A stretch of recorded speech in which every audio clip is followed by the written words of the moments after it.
area was farmland before it turned into industry area.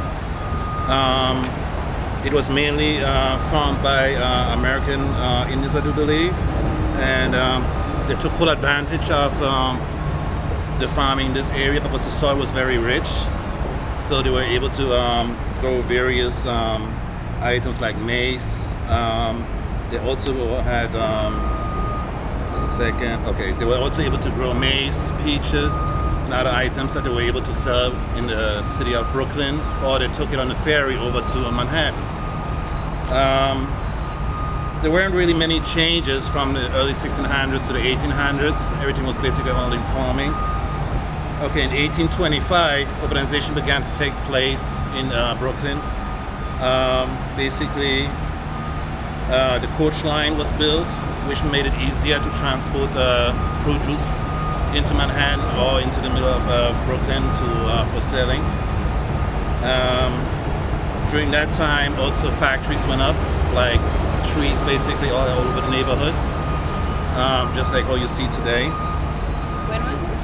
1820? Early 1820, 1834. Okay, so 1820s, the factories we see today are not that early. We're going to talk about them. But there are other, like we talked about Red Hook in class. So those were sort of like 1840s, the earliest ones. Okay. But I mean, basically, way I researched this was in the Brooklyn Historical Society, so that, and elsewhere on the website, so some of the dates might not be corresponding correctly. Okay. Also, due to the potato farming in Ireland, the Irish began to settle into this area, and they were mostly responsible for building the factories and for building homes in this area.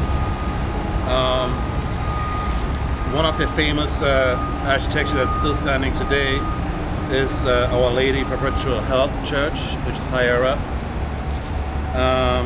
And due to that, due to the factories jobs, there were jobs available, which made the community grow from, or the population grow from 19,000 people to 31,000. So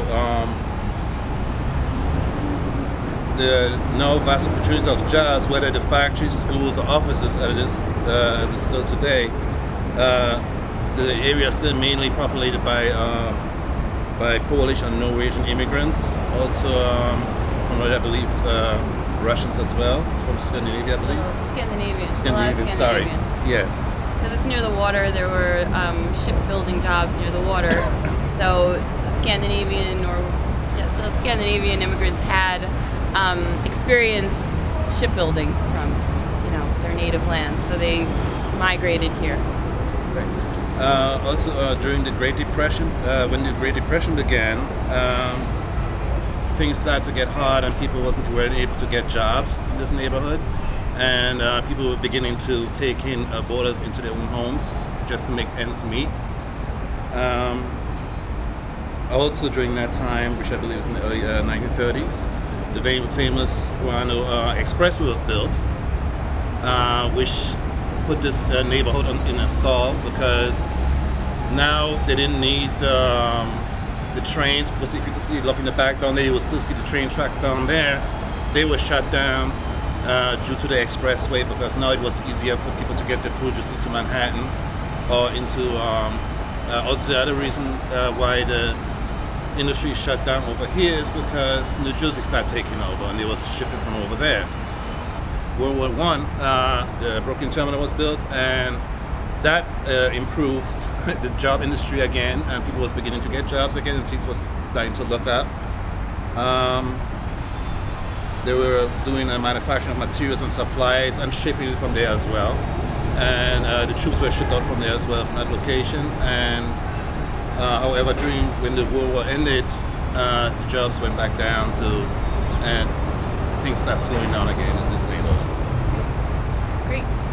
Okay, so I think Leo has given us a good idea of kind of the, I don't want to say lifespan exactly of Sunset Park, but sort of the general dates.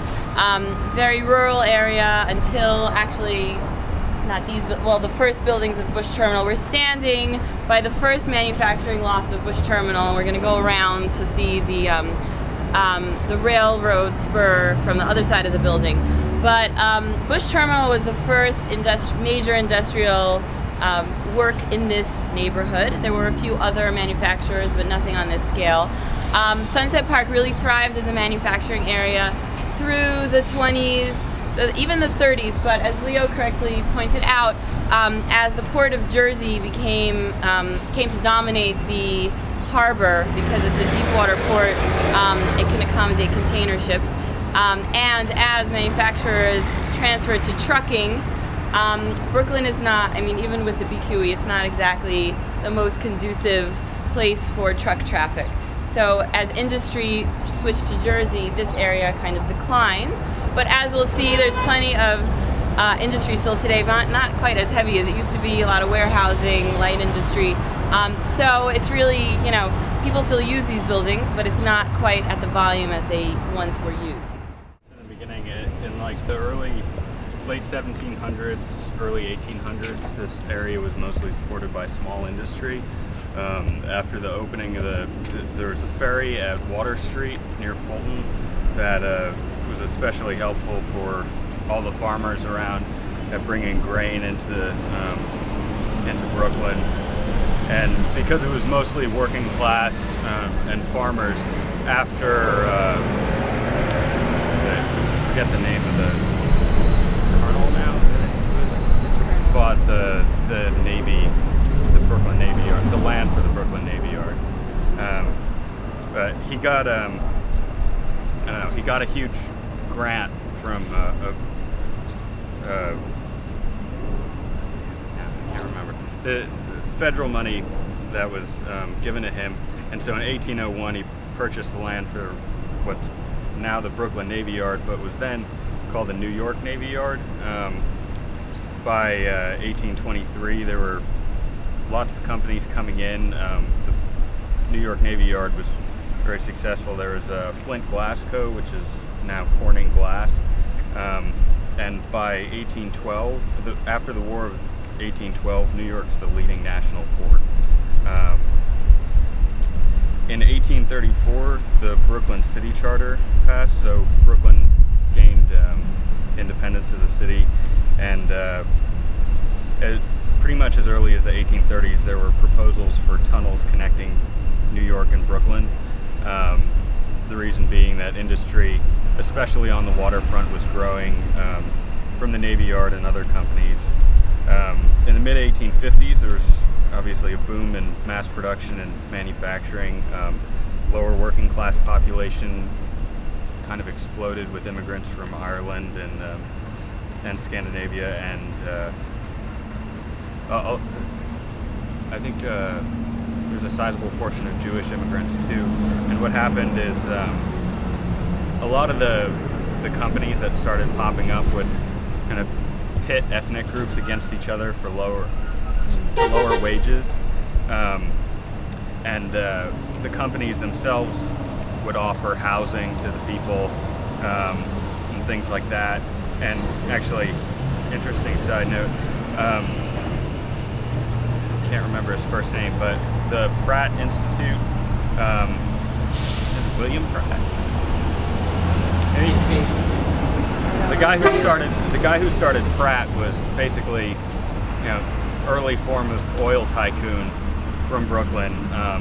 He had an oil refinery, and Peter Cooper, who eventually had a glue factory and iron works in Brooklyn, also started Cooper Union in Manhattan.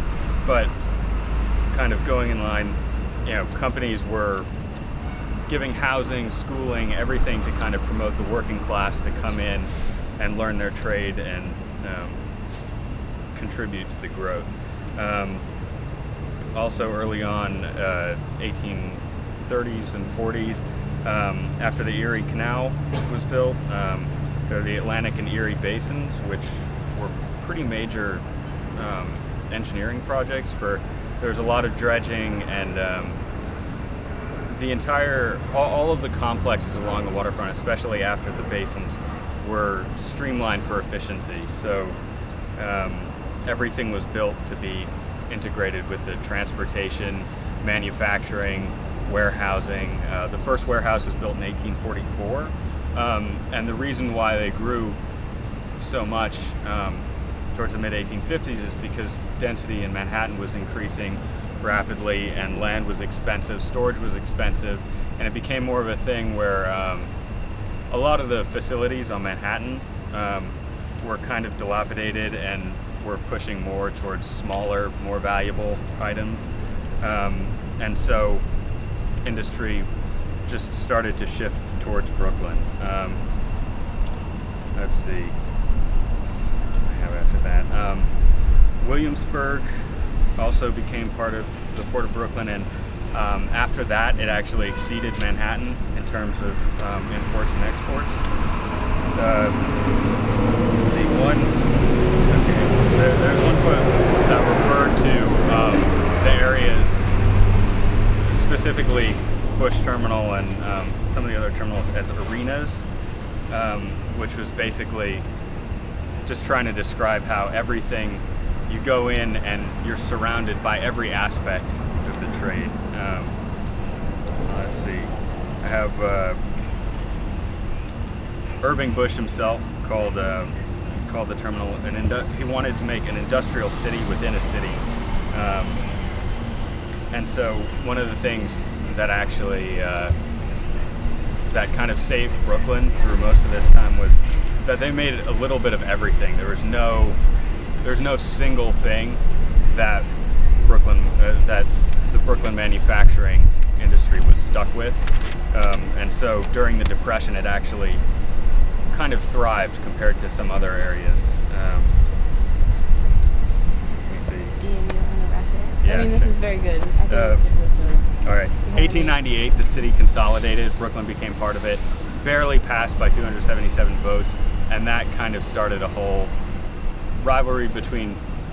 And there's already a rivalry between Brooklyn and Manhattan, but industry kind of had a rapid influx, and then towards the World War I and World War II, the decline of manufacturing started, and as newer facilities were built in New Jersey and everything, it all moved there.